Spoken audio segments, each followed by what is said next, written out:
आशीष हमारे सहयोगी जरा मौके पर मौजूद है इस वक्त। आशीष, क्या हो रहा है? आप दिखा रहे थे नेपालगंज महानगर पालिका में पूरे दफ्तर को आग के हवाले कर दिया है।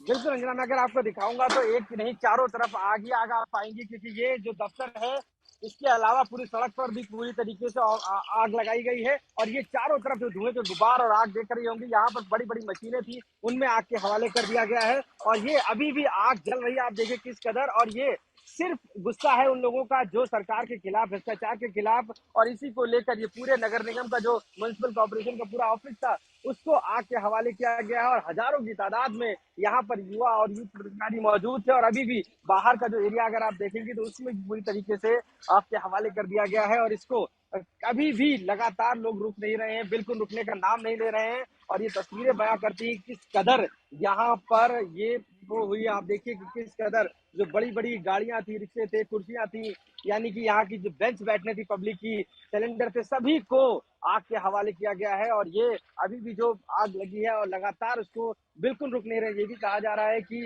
इस्तीफे के बाद भी वो सिर्फ राजा को चाहते हैं, यही वजह है कि वो बिल्कुल भी रुकने का नाम नहीं ले रहे हैं। हमारे साथ देखिए कई लोग यहाँ पर मौजूद है, उनसे आप लोग अभी भी, अब तो इस्तीफा हो गया, किस वजह से अब कर रहे हैं प्रदर्शन?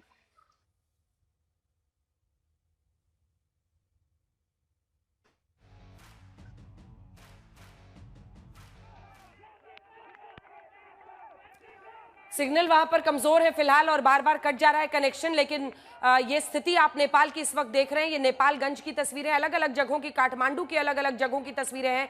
एक बार फिर से पूरी जो तस्वीर है आज की आपको दिखाते हैं। दो तीन बड़ी बातें इसमें हैं जो आपको जानना चाहिए।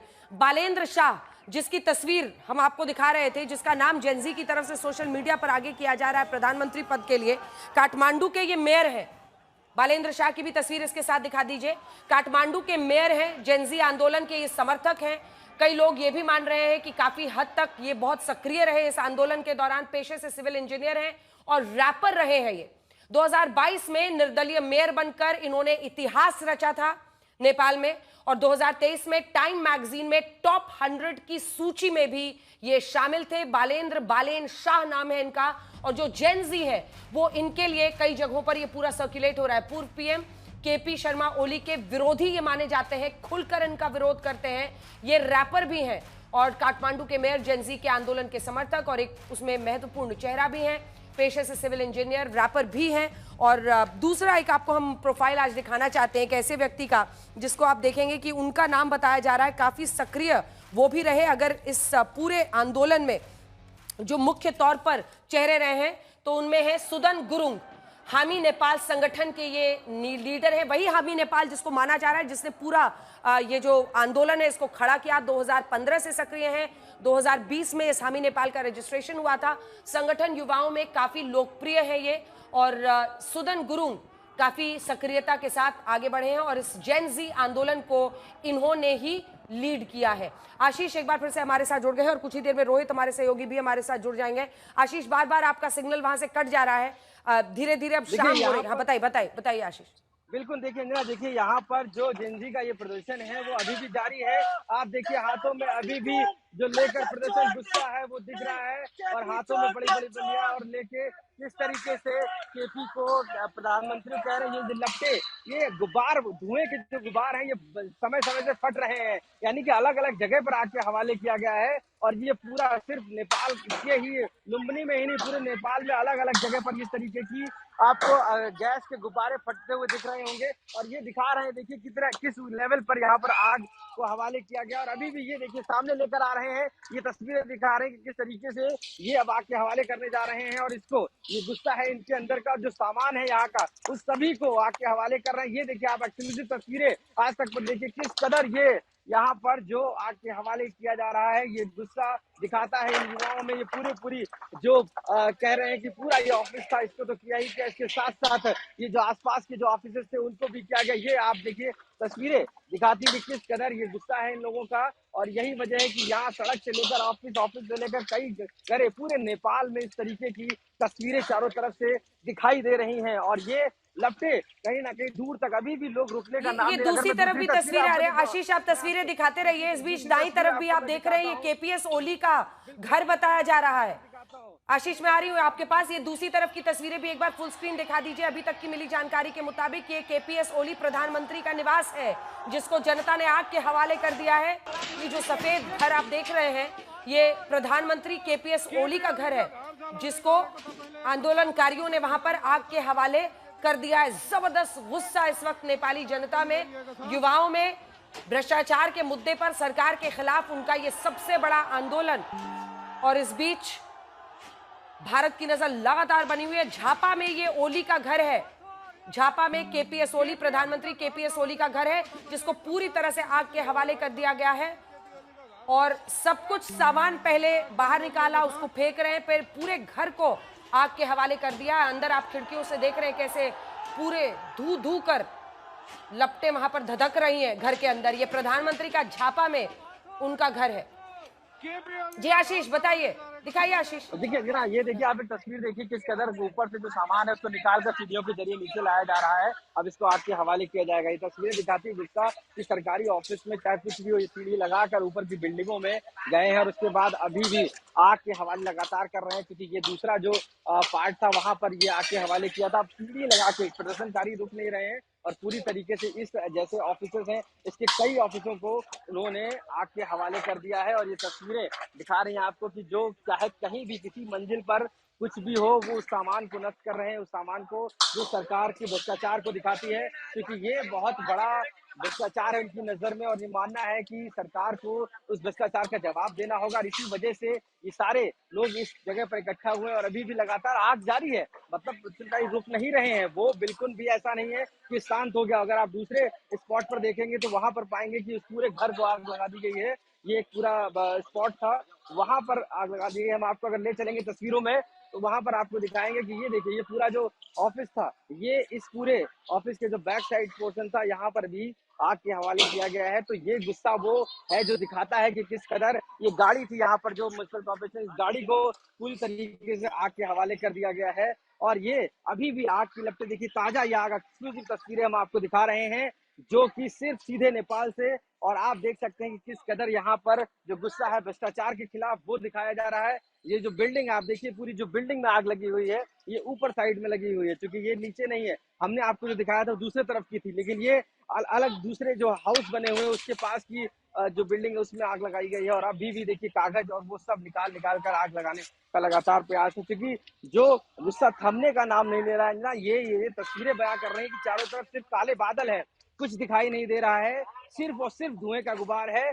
हम इस समय रिपोर्टिंग अगर कर रहे हैं तो हमें भी नहीं दिख रहा है कि आखिर इस धुएं के अलावा सिर्फ आग और धुआं ही दिखाई दे रहा है, यानी कि और कुछ समझ में नहीं आ रहा है। इस कदर यहाँ पर जो हिंसा कह रहे हैं बढ़ती है पूरी तरीके से, अब प्रदर्शनकारी रुकने का नाम ही नहीं ले रहे हैं। फिर चाहे वो किसी भी तरीके का, वो लगातार आवाजें आ रही हैं, लगातार दग रहा है, ऐसा लग रहा है कि ब्लास्ट हो रहे हैं पीछे से। और यही वजह है कि ये सीधे साफ तौर से कहीं ना कहीं तस्वीरें दिखा रहे हैं कि पूरी जो गाड़ियां हैं उनको किस तरीके से किया गया है। तो ये गुस्सा है, ये उनका नाराजगी है, भ्रष्टाचार के खिलाफ नाराजगी है। यही वो चाहते हैं कि ये भ्रष्टाचार उजागर हो। इसी वजह से ये सभी एकजुट होकर, एक साथ खड़े होकर यहाँ पर पूरी तरीके से आप देखिए, पूरी जो बस थी, यानी कि जो इनकी, इस पर पूरी तरह आग के हवाले किया गया है।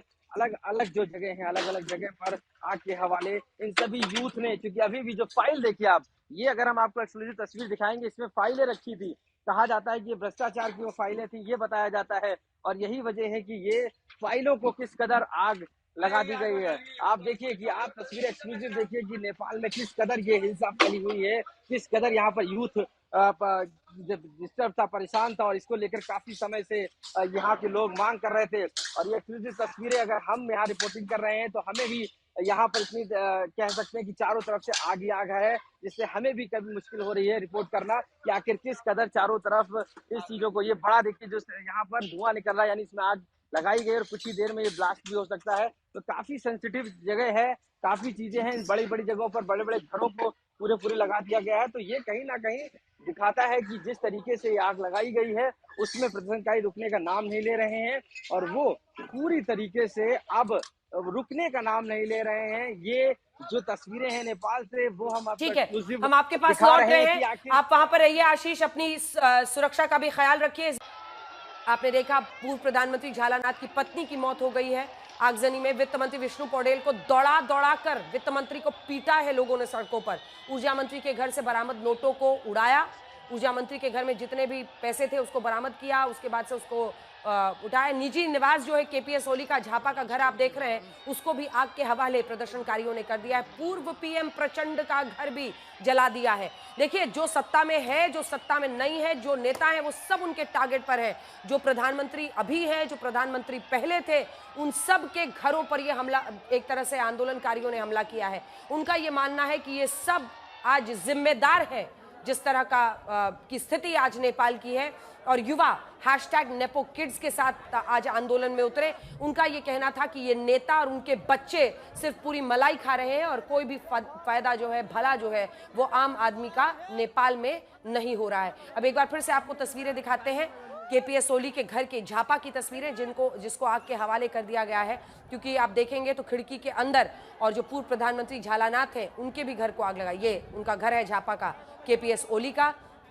इसी के साथ साथ जो झालानाथ पूर्व प्रधानमंत्री हैं, उनके घर की भी तस्वीरें हम दिखा सकते हैं, उसको भी आग के हवाले कर दिया गया है। और उसी में आरोपों के मुताबिक उनकी पत्नी राजलक्ष्मी की मृत्यु की खबर आ रही है। आगजनी में पूर्व पीएम की पत्नी की मृत्यु हो गई है और ये तस्वीरें बयां कर रही हैं कि आज क्या हालत थी। ये तस्वीरें हम आपको इसलिए ब्लर करके दिखा रहे हैं क्योंकि बहुत ही भयावह है। उनकी घायल पत्नी की बाद में मौत हो गई है, जो पूर्व प्रधानमंत्री हैं। इस बीच आपको ये भी बताना जरूरी है कि बीते दिन से 22 प्रदर्शनकारियों की भी मौत इसमें हुई है। और आंदोलनकारियों की सबसे बड़ी आज शिकायत जब वो निकले तो यही थी कि 18 लोगों की पुलिस की सख्ती में उनकी जो ब्रूटैलिटी है उसमें उनकी मौत हुई है। तो ये नेपाल का जन आक्रोश, जिस पर सिंहासन खाली करने का एक पूरा मंत्र इस वक्त साफ दिखाई दे रहा है और इसको वो अपनी अंतिम लड़ाई बनाने के लिए आज सड़कों पर निकले हुए हैं। आशीष हमारे साथ जुड़े हुए हैं। आशीष, अपने आप को सुरक्षित रखिएगा। क्या स्थिति है इस वक्त, उसके बाद चलेंगे। विवेक श्रीवास्तव भी हमारे साथ जुड़ रहे हैं, वामपंथी नेता हैं, और अरुण ग्यावाली जो कि वकील है नेपाली सुप्रीम कोर्ट के। आशीष, जल्दी से एक बार बता दीजिए। अंजय, मैं आपको बताऊं कि मुझे बोलने में भी दिक्कत हो रही है क्योंकि चारों तरफ सिर्फ धुआं है। आप देखेंगे अगर मेरे पीछे साइड में आग है, वहां पर आगजनी की गई। इसके साइड में अगर आप इधर देखेंगे, दूसरी साइड वहां आगजनी की गई है। और इसके अगर मेरे इस साइड में देखेंगे तो यहाँ पर आगजनी की गई, गाड़ी को आग लगाई गई और इधर ये बिल्डिंग को आग लगाई गई। और मैं उस बीच में मौजूद, यानी आज तक वहां पर मौजूद उस ग्राउंड रिपोर्ट पर, जहां से आपको उस बीच के हिंसा से दिखा रहा है कि किस कदर यहाँ पर हिंसा हुई है और कैसे यहाँ के बीच में लोगों को यहाँ तक पहुंचे और उसके बाद अपना गुस्सा जाहिर किया और गुस्सा जाहिर करने के बाद भ्रष्टाचार के खिलाफ यहाँ पर खड़े हुए। और यही वजह है कि ये जो पूरा म्युनिसिपल कॉर्पोरेशन का ऑफिस था, इसके अलावा नेपाल की और जो जगह थी, उन सभी को आग के हवाले किया। अभी भी गुस्सा देखिए इनके हाथों में दिख रहा है कि वो भ्रष्टाचार के खिलाफ है। और यही वजह है कि सिर्फ आप इतने समय में अगर आपको तस्वीरें साफ नहीं दिख रही, जिसका मतलब सिर्फ और सिर्फ यहाँ पर धुआं है, वो भी आग का। और जो बिल्कुल भी हमें अब दिखाई नहीं दे रहा कि आखिर चारों तरफ आसपास क्या हो रहा है, क्योंकि ये तस्वीरें एकदम से वहां की हैं जहां से हम आपको ग्राउंड जीरो पे दिखा रहे हैं कि आखिर किस कदर लोगों में जो गुस्सा है वो अभी भी बना हुआ है। और ना यहाँ से कुछ दिखाई दे रहा है, ना सही से बात आप अपने आप को सुरक्षित जगह पर ले जाइए और तस्वीरें वहां से दिखाते रहिए। तस्वीरें हम दिखाते रहेंगे। अरुण ग्यावाली जी हमारे साथ, वकील, नेपाली सुप्रीम कोर्ट के, जुड़ रहे हैं, और साथ ही विवेक श्रीवास्तव। विवेक जी, ये जन आंदोलन है और देखिए आप व्यथा कि जब 2008 में राजा ज्ञानेंद्र के खिलाफ जो वामपंथी नेता सड़कों पर निकले थे, आज अगली पीढ़ी उन्हीं को कैसे खदेड़ खदेड़ के नेपाल से भगा रही है। ऑडियो नहीं आ रहा, अनम्यूट कीजिए। नहीं, इसमें वामपंथ कहीं से भी पिक्चर में नहीं है। इसके अंदर आप एक चीज, दो चीजें मान करके चलिए। पहली चीज, मैं अपने प्राइम मिनिस्टर की तारीफ करता हूं जिस तरीके से उन्होंने किसान बिल वापस लिए थे, जब एक आंदोलन हमारे देश में भी चला था। एक इंटेलिजेंट मूव था और वो प्रैक्टिकल था और जन भावनाओं के सम्मान में था। मैं सरकार का विरोधी हूं, प्राइम मिनिस्टर का विरोधी हूं। उन्होंने लेट लिया उस बिल को वापस 800 किसानों के मरने के बाद, लेकिन लिया। इसके लिए प्राइम मिनिस्टर की प्रशंसा होनी चाहिए। यहाँ पे 24-25 लड़के मारे गए, इन्होंने हाई हैंडेडनेस दिखाई, जन भावनाओं को समझा नहीं। जो मैंने फोन किए नेपाल के अंदर अपने ब्यूरोक्रेट फ्रेंड, एक सेकंड में आ रही हूँ विवेक जी आपके पास, क्योंकि आपको कोई ना कोई इंडियन एंगल देखकर वहां यहाँ पर उकसाने का मौका नहीं मिलना चाहिए। अरुण ग्यावाली जी हमारे साथ है, जो वहां पर कुछ प्रदर्शनकारियों के बीच में पुलिस वाले लोग हैं, वो उनकी मदद करते हुए दिखाई दे रहे हैं। तो एक समन्वय। अच्छा, बताया जा रहा है कि बालेंद्र शाह प्रदर्शनकारियों के बीच पहुंचे हैं और बालेंद्र शाह की टीम है जो कि पानी वहां पर बंटवा रही है आंदोलनकारियों को। अब इसको भी कुछ देर में समझते हैं कि क्या इसका मतलब है। लेकिन अरुण ग्यावाली जी, आप चूंकि वकील हैं नेपाली सुप्रीम कोर्ट के, आप बताइए हमें वहां पर क्या हो रहा है, स्थिति क्या अब नियंत्रण में आ रही है, वजह इसकी क्या है, और क्या आप कोई ताकत इस पूरे आंदोलन, इस विद्रोह के पीछे देखते हैं? अरुण जी,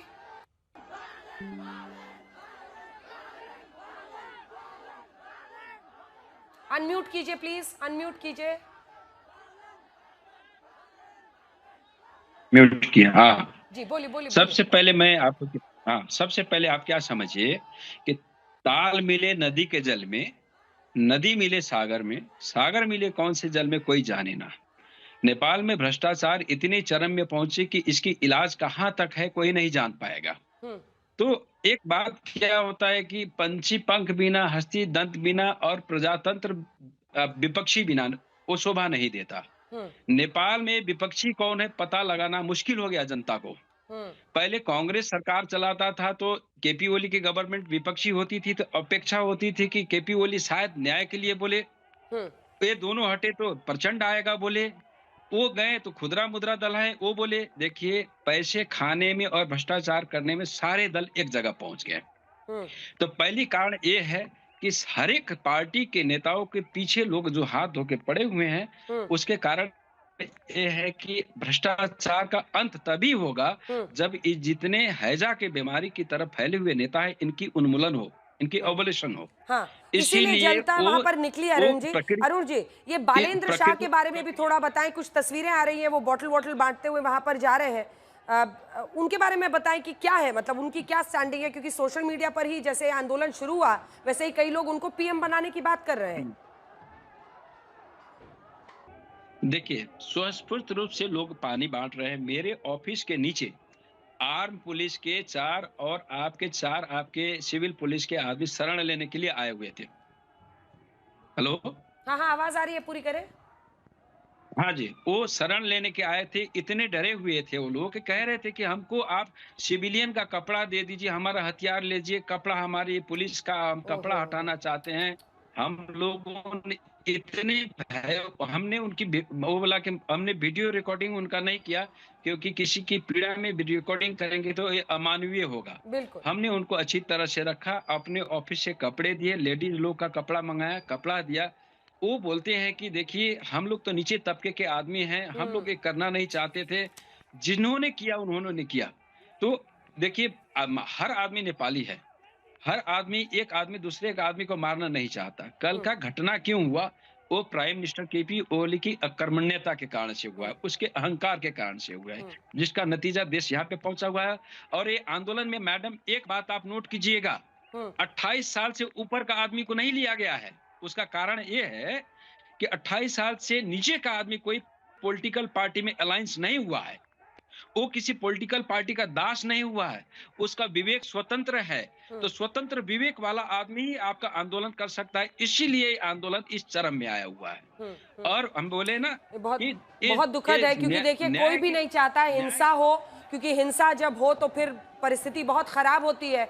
और अपने ही जो राष्ट्रीय धरोहर है, अपनी संसद है, अपना राष्ट्रपति भवन है, लेकिन इतना गुस्सा था। और बीते दिन आप सोचिए कि 18-22 युवाओं की वहां पर मृत्यु हो गई, मतलब उससे ये और भी एक तरह से धधक गई है आग। हर्षवर्धन त्रिपाठी जी हमारे साथ जुड़े हुए हैं, मैं आ रही हूँ आपके पास अरुण जी तुरंत। हर्षवर्धन जी, आप किस तरह से इसे देख रहे हैं? ठीक है इंदिरा जी, मुझे लगता है कि नेपाल में जिस तरह से सभी राजनीतिक दलों ने जनता का भरोसा खोया है, ये उसकी परिणति है। तो सोशल मीडिया बैन लगाकर जो राजवंश चल रहा था उसको आपने हटाया, फिर नेताओं का राजवंश जो भ्रष्टाचार था, यहाँ एक उम्मीद की किरण के तौर पर बालेंद्र शाह है। इसको वहां के जो आंदोलनकारी हैं वो बार बार ये कह रहे हैं कि हमारा जो भी ट्रेडिशनल पार्टीज हैं, जो भी पारंपरिक नेता लोग हैं, उन पर रंच मात्र भरोसा नहीं। और पिछले कुछ वर्षों में, और ये बिना किसी संकोच के बहुत अच्छी बात अभी उन्होंने कही कि डेमोक्रेसी में अपोजिशन बहुत जरूरी होता है। कमाल की बात यह कि वहां सारी पार्टियां सत्ता सुख लेने के लिए एक दूसरे के साथ मिल गई। एक दूसरे के भ्रष्टाचार को उन्होंने छिपाने की कोशिश की और उसका गुस्सा जनता जब दिखाने लगी सोशल मीडिया के जरिए, तो सोशल मीडिया पर उन्होंने बैन कर दिया। मेरा ये मानना है कि जो अमेरिका और चाइना का प्ले ग्राउंड बना, राजशाही खत्म होने के बाद से जो भारत से एक तरह से कहें कि थोड़ा सा रिश्ता भी कमजोर सा हुआ, उसका भी एक दुष्परिणाम दिखा और जो कम्युनिस्ट आइडियोलॉजी वहां हावी हुई उसका भी फर्क दिखा, अंतर दिखा। मैं फिर से कह रहा हूं कि वो नौजवानों को अब सोचना चाहिए, देश उनका है, संपत्ति उनकी है, बचाना उनको है, और अगर कोई सोल्यूशन भी चाहिए ना तो आपको 28 साल तक के लोग आंदोलन के लिए तो चलेंगे, लेकिन देश चलाना है तो सबको साथ लेकर चलना। लेकिन जो तस्वीर है बहुत चिंताजनक है, क्योंकि राष्ट्रपति भवन से लेकर संसद भवन, सुप्रीम कोर्ट, सब कुछ आग के हवाले प्रदर्शनकारियों ने किया है। लेकिन भारी नुकसान, क्योंकि 22 युवा प्रदर्शनकारी इसमें मारे गए हैं। इधर एक पूर्व प्रधानमंत्री झालानाथ की पत्नी की भी मृत्यु की खबर आ रही है। ये हिंसा फिलहाल रुकती हुई नहीं दिखाई दे रही है। नजर हमारी बनी हुई है, भारत भी सतर्क है। देश दुनिया की बाकी खबरों के लिए आप देखते रहिए आज तक।